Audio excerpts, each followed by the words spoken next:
Have you ever watched an empire's economic foundation crumble in real time? I never thought I would, until last Tuesday evening when my secure phone rang with intelligence that made 3 decades of studying financial crises seem like academic exercises. This wasn't about market volatility or currency fluctuations. This was about the moment when monetary warfare becomes geopolitical warfare, and how Vladimir Putin just executed the most sophisticated economic empire-killing strategy I've ever witnessed. Putin didn't just deploy missiles in Venezuela, he shattered the financial architecture that has underpinned American global dominance since Bretton Woods. Let me show you how 72 hours of strategic brilliance just ended the economic empire that took 75 years to build. The call that revealed everything. I was analyzing Federal Reserve liquidity data when my encrypted line buzzed at 11:43 p.m. The voice belonged to someone whose intelligence I've trusted since my days at the IMF. Someone who understands that modern empires rise and fall on financial architecture, not military might. Raghuram, forget everything you think you know about the Venezuela situation. Putin's not playing military games. He's executing the most elegant economic checkmate in modern history. Within minutes, classified financial intelligence flooded my secure terminal, Russian naval deployments in Venezuelan waters, hypersonic missile installations on South American soil. But what made my blood run cold wasn't the hardware, it was the economic blueprint hidden behind every military move. While the world focused on missiles, Putin was systematically dismantling the dollar-based trade system that has made American naval power economically invincible for 8 decades. This isn't just geopolitical maneuvering, this is economic empire assassination. What 30 years of crisis analysis taught me for 3 decades, I've studied how empires collapse. From the Asian financial crisis to the European sovereign debt disaster, from currency collapses to banking system failures, I've learned one fundamental truth: empires don't fall to external military force. They collapse when their economic foundations become unsustainable. Putin understands this better than most American policymakers. He studied every financial crisis I've analyzed. He learned that monetary systems collapse when confidence evaporates suddenly and completely. He's now applying that principle to the entire architecture of American global dominance. Think about it. What made the 2008 financial crisis so devastating? Institutions that seemed invincible one day were begging for bailouts the next. The perception of systemic strength vanished overnight. Putin's doing the same thing to American economic hegemony. The 72-hour economic warfare timeline. Here's what happened in those critical 72 hours that most analysts completely missed. Tuesday, Russian naval vessels anchored in Venezuelan territorial waters. The media obsessed over military provocation. They ignored that these ships were escorting Chinese oil tankers carrying $2.8 billion in crude, all purchased with yuan processed through Russian banking systems, completely outside dollar-denominated trade. Wednesday, hypersonic missile systems positioned on Venezuelan shores. While Pentagon officials panicked about military threats, Putin simultaneously announced the most significant bilateral trade agreement in Latin American history, eliminating dollar transactions between Russia, Venezuela, and China entirely. Thursday, the masterstroke. Putin didn't just challenge American military dominance in the Caribbean. He proved that critical global energy flows could operate under non-American protection, paid for in non-dollar currencies, defended by weapon systems that make American naval intervention economically catastrophic. That's when I realized what we're really witnessing: the birth of the first major trade corridor in the Western Hemisphere that operates completely outside the dollar system, the economic weapon hidden behind military hardware. Let me be direct about something that should terrify every American economist. Those Russian missiles aren't just targeting our naval vessels. They're protecting the first major energy export route in the Americas that operates entirely outside dollar-denominated trade systems. Do you comprehend what this means? For 75 years, American economic dominance has rested on a simple equation: control global trade routes plus denominate that trade in dollars plus defend those routes with superior naval power = monetary hegemony. Putin just proved that equation can be reversed. Venezuelan oil now flows to China through Russian-protected waters, paid for in yuan and rubles, defended by hypersonic missiles that make American naval intervention economically prohibitive. This isn't just trade diversification. This is proof of concept for the post-dollar global economy. Each successful transaction proves that dollar dependency is optional, not inevitable. The pattern I should have recognized sooner. 3 months ago, I published analysis warning about the accelerating fragmentation of the dollar-based international monetary system. I calculated how sanctions were incentivizing alternative payment mechanisms. I documented the growing scale of bilateral trade agreements bypassing American financial infrastructure. But I missed the military-economic integration entirely. Putin studied every financial empire collapse in modern history. He learned that monetary dominance depends more on perception than reality. When confidence in a currency system cracks, everything changes overnight.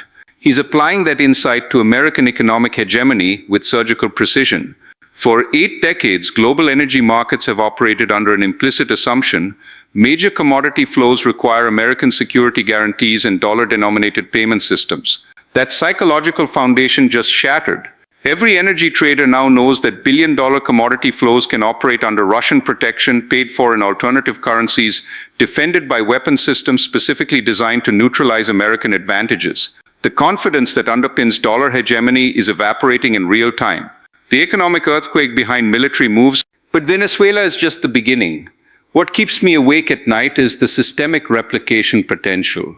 My sources in Beijing report that China is studying the Venezuelan model with extraordinary intensity.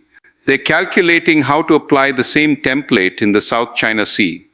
Chinese financing plus Russian military protection plus local commodity exports equals economically independent trade zones outside American influence. Iran is already implementing variations in the Persian Gulf. North Korea is positioning for similar arrangements in Northeast Asia. Each success creates another crack in the economic foundation of American global power. We're not watching isolated military provocation. We're witnessing the systematic construction of an alternative global economic order, protected by weapon systems specifically engineered to make American intervention economically catastrophic. The self-defeating sanctions strategy. The tragic irony, our Venezuela policy created this catastrophe. For 15 years, every sanction pushed Caracas deeper into Moscow's economic embrace. Every asset freeze made Venezuelan leaders more dependent on Russian financial systems. Every regime change attempt convinced them that only Russian military protection could guarantee economic survival. We transformed a regional problem into a strategic gift for our primary adversary. But the miscalculation runs deeper than Venezuela. We assumed economic sanctions were substitutes for strategic thinking. We believed financial pressure could achieve what military deterrence couldn't. We forgot that when you weaponize the monetary system, eventually someone builds a better weapon. Putin understood this dynamic perfectly. He let us exhaust our financial ammunition while he constructed military economic alternatives. Now he's combining both: economic independence defended by military supremacy. The new mathematics of global power. Standing in my office this morning, reviewing intelligence reports from 4 different continents, I'm confronting a disturbing new reality. The economic equations governing global power have fundamentally changed. For the first time since Bretton Woods, major commodity flows critical to the global economy operate under non-American military protection and completely outside dollar-denominated payment systems. This creates a replicable template. Step 1. Identify regions where American sanctions have created economic resentment. Step 2. Offer alternative financing that bypasses dollar-denominated systems. Step 3. Provide military protection that neutralizes American naval advantages. Step 4. Demonstrate that dollar dependency is choice, not necessity. Putin's not just challenging American military power in the Caribbean. He's providing an economic roadmap for challenging it everywhere. The financial architecture of empire collapse. The implications extend far beyond Venezuela. Dollar hegemony depends fundamentally on the security of trade routes. When countries can conduct major commerce under alternative protection, paid for in alternative currencies, the entire foundation of American economic dominance begins to crack. Consider the mathematics. Venezuelan energy exports to China represent approximately $45 billion annually. If that trade operates entirely outside dollar systems, it's not just 2 countries who benefit. Every nation watching this precedent learns that monetary independence is achievable, not impossible. The psychological effect multiplies the economic impact exponentially. If Russia can protect major trade flows in the Caribbean, what prevents similar arrangements in the Indian Ocean, the Red Sea, the Arctic? Each successful precedent makes the next one more probable and less risky.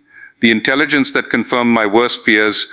Last night, I received additional classified economic intelligence that validated my darkest predictions. Putin's Venezuelan deployment isn't isolated.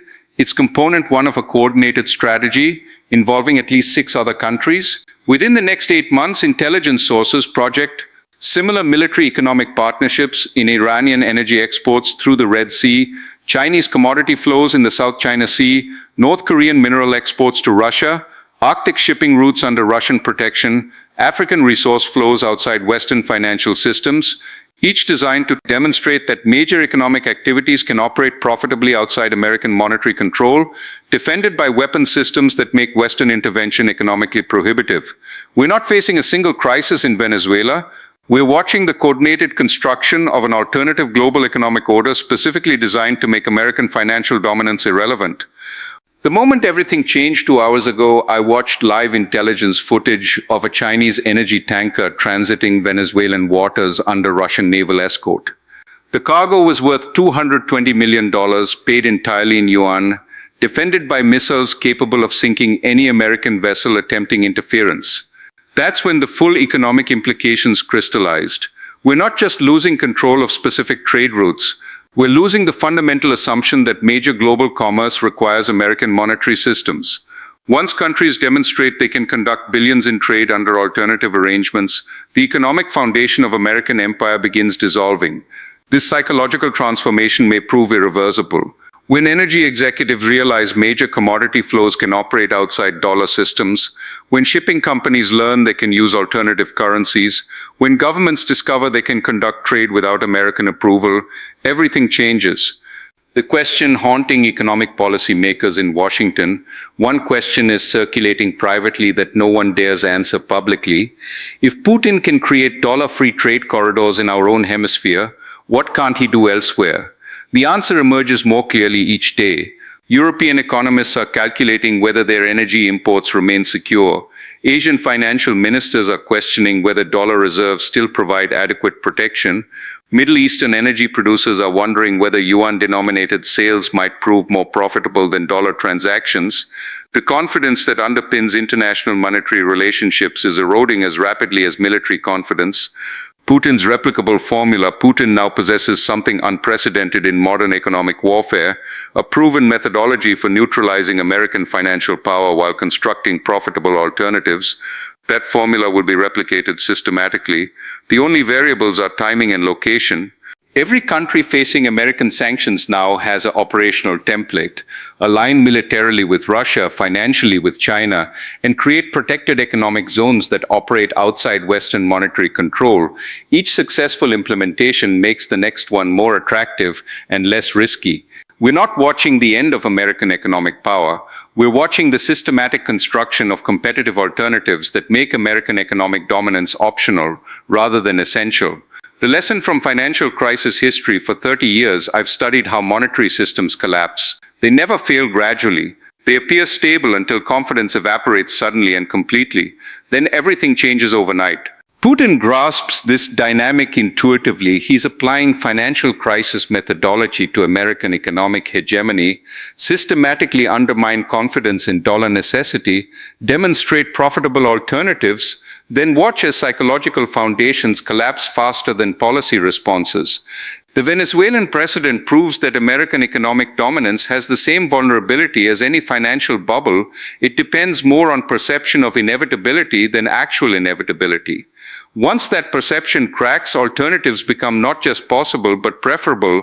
The economic reality we must accept, standing here today, analyzing classified economic intelligence that would have seemed impossible 6 months ago, I'm forced to accept a fundamental shift in global economic architecture.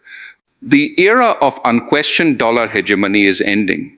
Not because American currency became weaker, but because alternatives became stronger and more attractive. Not because our economic system failed, but because our strategy created the very alternatives we now face. Putin didn't just deploy military assets in Venezuela. He shattered the assumption that American economic dominance is a natural law rather than a policy choice that can be challenged, competed with, and ultimately superseded. The 72 hours that changed everything weren't about military tactics or geopolitical maneuvering. They were about economic strategy, monetary warfare, and the patient construction of systematic alternatives to American financial hegemony. We're not witnessing the collapse of American economic power. We're witnessing the end of American economic monopoly, and in economics, as in physics, monopolies never last forever. The only question now is how quickly the alternatives spread, and whether American policymakers understand the new rules of the game they're being forced to play.